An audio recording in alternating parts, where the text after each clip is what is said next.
السلام علیکم۔ NHK world Japan کی اردو سروس میں محمود ملک حاضر ہے۔ آج جمعرات جنوری کی 20 تاریخ ہے۔ اب آپ اردو میں خبریں سنیے۔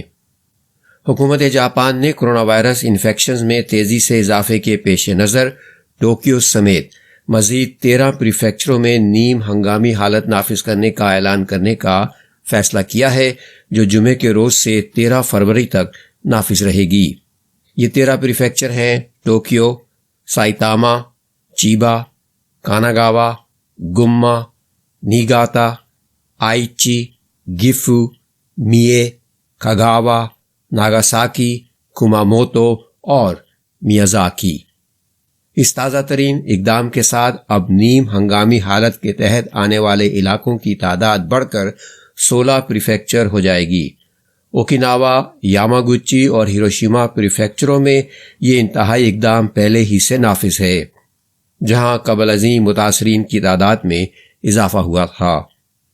حکومت نے سماجی پابندیوں میں نرمی کے لیے کووڈ-19 ویکسینیشن ریکارڈ یا PCR ٹیسٹوں سمیت ٹیسٹ کے منفی نتائج کے ثبوت والے ایک پروگرام کا استعمال اصولاً عارضی طور پر معطل کرنے کا فیصلہ کیا ہے۔ اس کی وجہ یہ تشویش ہے کہ مکمل طور پر ویکسین لگوا چکے افراد بھی وائرس سے متاثر ہو سکتے ہیں، لیکن حکومت ہر گورنر کو مقامی صورتحال کے مطابق یہ پروگرام استعمال کرنے کی اجازت دے گی۔ بلدیہ عظمیٰ ٹوکیو کا کہنا ہے کہ اس نے جاپانی دارالحکومت میں جمعرات کے روز 8,638 نئے متاثرین کی تصدیق کی ہے، جو مسلسل دوسرے روز ایک ریکارڈ تعداد ہے۔ ٹوکیو کی مقامی حکومت کے حکام نے کہا ہے کہ تشویشناک حالت والے مریضوں کی تعداد اب 9 ہے، جو بدھ کے روز کے مقابلے میں 1 کم ہے۔ اوساکا پریفیکچر کی حکومت نے 5,933 نئے متاثرین کی اطلاع دی ہے۔ یہ اس مغربی پریفیکچر میں دوسری سب سے بڑی تعداد ہے، جبکہ اس سے پہلے گزشتہ روز سب سے زیادہ تعداد ریکارڈ کی گئی تھی۔ شدید علامات والے مریضوں کی تعداد بدھ کے روز کے مقابلے میں 4 بڑھ کر 17 ہو گئی ہے۔ آئیچی پریفیکچر کی حکومت نے 3,074 نئے متاثرین کا اعلان کیا ہے۔ یہ تعداد وسطی جاپان کے اس پریفیکچر میں کسی ایک روز کی سب سے بڑی تعداد ہے۔ ہوکائیدو پریفیکچر کی حکومت کے عہدیداروں نے 1,437 نئے متاثرین کی اطلاع دی ہے۔ یہ مسلسل دوسرا روز ہے کہ جب اس شمالی پریفیکچر میں متاثرین کی یومیہ تعداد ریکارڈ بلندی پر پہنچ گئی ہے۔ جاپان کے وزیر اعظم کشیدا فومیو نے جوہری ہتھیاروں سے پاک دنیا کے قیام کے لیے امریکی صدر جو بائیڈن کے ساتھ مل کر کام کرنے کی خواہش کا اظہار کیا ہے۔ جناب کشیدا صدر بائیڈن کے ساتھ اپنے مذاکرات کے انعقاد سے 2 روز قبل بدھ کے روز ایوان زیریں کے مکمل اجلاس میں گفتگو کر رہے تھے۔ انہوں نے جناب بائیڈن سے بالمشافہ ملاقات کے لیے دورہ امریکہ کا منصوبہ بنایا تھا، لیکن کرونا وائرس کی متغیر قسم اومیکرون کے پھیلاؤ کے سبب ان کے مذاکرات ورچوئل ہوں گے۔ وزیر اعظم کشیدا نے کہا ہے کہ وہ جوہری ہتھیاروں سے پاک دنیا کے قیام کے لیے جاپان کے واحد اتحادی ملک امریکہ کے ساتھ اعتماد کے تعلقات تشکیل دینے کے لیے کام کریں گے۔ انہوں نے مزید کہا کہ مذاکرات کے دوران وہ امریکی صدر سے تصدیق کرنا چاہتے ہیں کہ وہ ایسے ہدف کے حصول کے لیے مل جل کر کام کریں گے۔ جناب کشیدا ایٹمی بمباری کا شکار ہونے والے شہر ہیروشیما سے تعلق رکھتے ہیں۔ جاپانی وزیر اعظم نے شمالی کوریا کی جانب سے جاپانی شہریوں کے اغوا کا حوالہ بھی دیا، جنہیں زیادہ تر 1970 اور 1980 کی دہائیوں میں اغوا کیا گیا تھا۔ جناب کشیدا نے کہا کہ وہ اس معاملے کے حل کے لیے صدر بائیڈن سے قریبی تعاون کی تصدیق کرنے کا ارادہ رکھتے ہیں۔ انہوں نے دیگر ملکوں کے ساتھ مل کر کام کرنے کی اہمیت پر زور دیا تاکہ اغوا شدہ تمام جاپانی جس قدر جلد ممکن ہو سکے واپس جاپان آ سکیں۔ انہوں نے مزید کہا کہ وہ ہر موقع سے فائدہ اٹھانے کو یقینی بناتے ہوئے اپنی ہر ممکن کوشش کریں گے۔ شمالی کوریا نے کہا ہے کہ اس نے امریکہ کے ساتھ اعتماد سازی کے اپنے تئیں جو اقدامات کیے تھے ان پر دوبارہ غور کیا جائے گا۔ یہ اس بات کا اشارہ ہے کہ وہ جوہری اور بین البراعظمی بیلسٹک میزائلوں کے تجربات دوبارہ شروع کر دے گا۔ شمالی کوریا کی سرکاری کوریائی سینٹرل نیوز ایجنسی KCNA نے خبر دی کہ رہنما کم جونگ ان نے بدھ کے روز حکمران ورکرز پارٹی کے سیاسی شعبے کے ایک اجلاس کی صدارت کی۔ اس ایجنسی نے امریکہ کی جانب سے جزیرہ نما کوریا کے ارد گرد فوجی مشقوں اور سخت تر پابندیوں کا حوالہ دیتے ہوئے کہا ہے کہ امریکہ کی مخاصمانہ پالیسی اور فوجی دھمکی خطرناک حد تک پہنچ گئی ہے جسے مزید نظر انداز نہیں کیا جا سکتا ہے۔ KCNA نے خبر دی ہے کہ شمالی کوریا امریکہ کے ساتھ طویل مدتی محاذ آرائی کے لیے تیاری کر رہا ہے۔ ایجنسی نے یہ بھی کہا ہے کہ سیاسی شعبے نے ہدایات دی ہیں کہ عارضی طور پر معطل شدہ تمام سرگرمیاں دوبارہ شروع کرنے کا فوری طور پر جائزہ لیا جائے۔ شمالی کوریا نے اپریل 2018 میں کم اور اس وقت کے امریکی صدر ڈونلڈ ٹرمپ کے مابین تاریخی سربراہ ملاقات سے قبل یک طرفہ طور پر جوہری ہتھیاروں اور بین البراعظمی بیلسٹک میزائل کے تجربات کو عارضی طور پر معطل کر دینے کا اعلان کیا تھا۔ شمالی کوریا نے اشارہ دیا ہے کہ وہ اپنی دفاعی صلاحیتوں کو بڑھانے کے 5 سالہ منصوبے کے تحت اپنے جوہری اور بیلسٹک میزائل منصوبوں کو مضبوط کرنے کا ارادہ رکھتا ہے۔ وہ اس سال 4 تجربات پہلے ہی کر چکا ہے جن میں 6 بیلسٹک میزائل داغے گئے تھے۔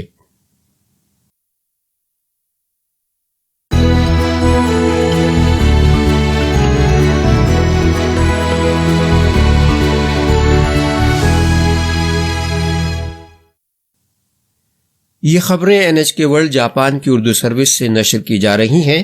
اب پیش ہیں آج کی باقی خبریں۔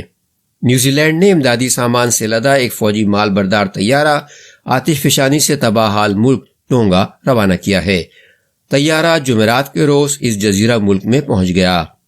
ٹونگا کی حکومت نے بتایا ہے کہ ہفتے کے روز ہونے والے بڑے پیمانے کی آتش فشانی کے نتیجے میں 3 افراد کی ہلاکت کی تصدیق ہو چکی ہے جبکہ کئی افراد زخمی ہیں۔ اطلاعات کے مطابق مقامی ریڈیو اسٹیشن کے عملے کے ایک فرد کی کھینچی گئی دارالحکومت ناکو الفا کی تصاویر میں گاڑیوں اور سڑکوں پر راکھ نظر آ رہی ہے۔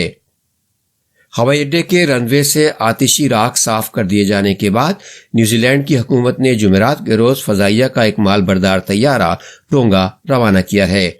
پینے کا پانی، مواصلاتی آلات اور دیگر امدادی سامان لے جانے والا یہ طیارہ آتش فشانی کے بعد اس ملک میں غیر ملکی امداد پہنچانے والا پہلا طیارہ ہے۔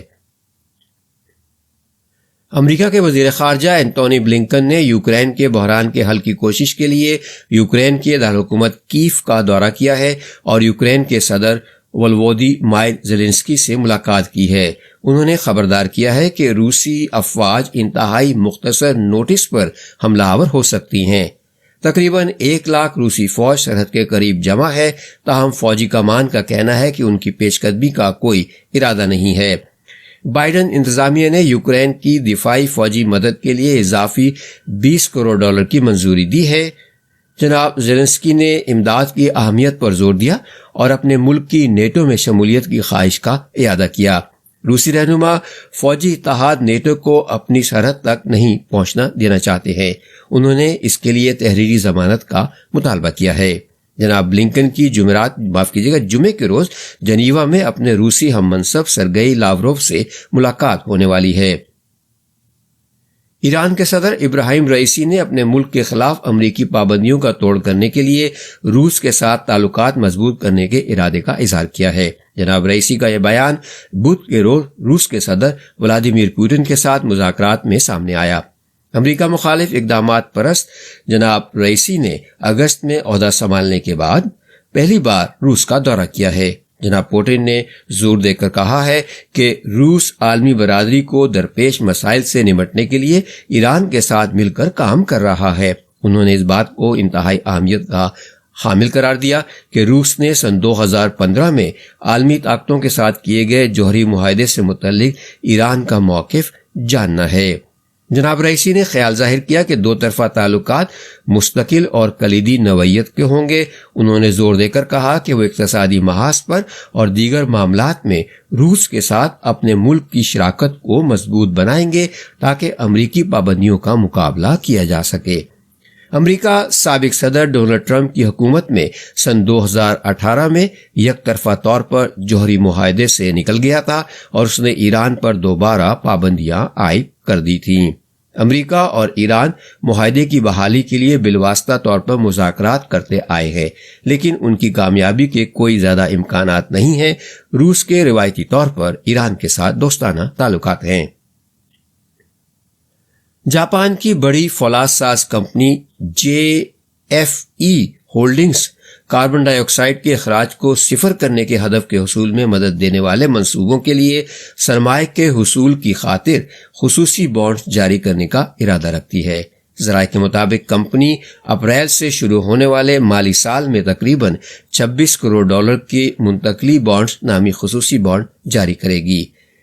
JFE ہولڈنگز کو توقع ہے کہ وہ توانائی میں بچت کی ٹیکنالوجی وضع کرنے اور برقی گاڑیوں کی فولادی چادریں تیار کرنے کے منصوبوں کے لیے سرمایہ حاصل کر سکے گی۔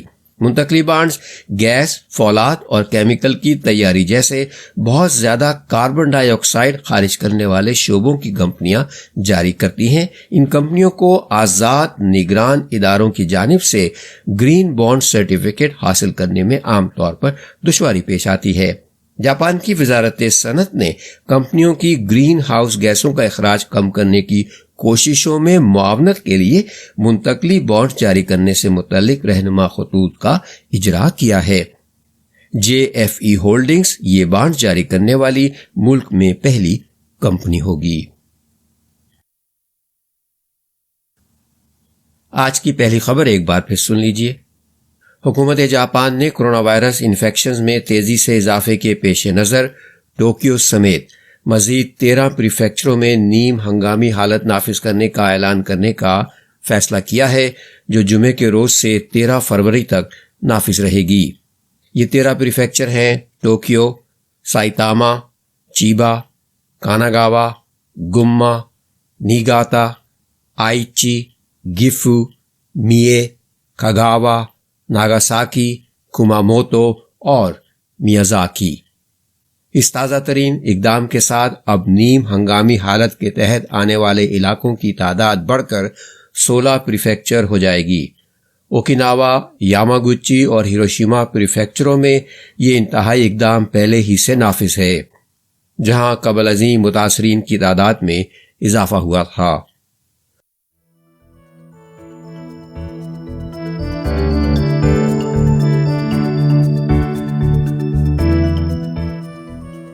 NHK ورلڈ جاپان کی اردو سروس سے خبریں ختم ہوئیں۔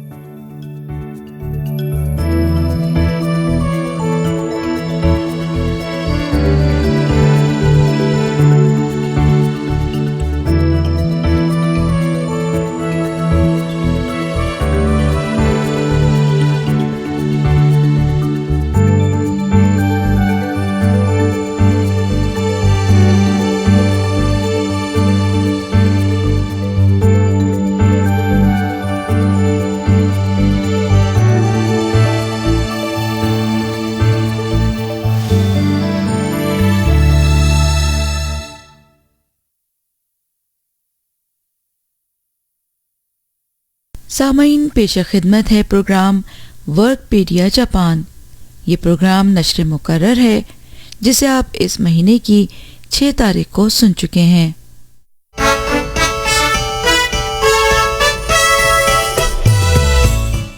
NHK ورلڈ جاپان کی اردو سروس میں صوفیہ جمشید اور محمود ملک حاضر ہیں۔ السلام علیکم۔ پروگرام پیش خدمت ہے ورک پیڈیا جاپان۔ اس پروگرام میں دنیا بھر کے ان افراد کی زندگی کی جھلکیاں پیش کی جاتی ہیں جنہوں نے جاپان کو اپنے روزگار کا مسکن بنایا ہے۔ آج ہم آپ کی ملاقات ایک کوریائی خاتون سے کراتے ہیں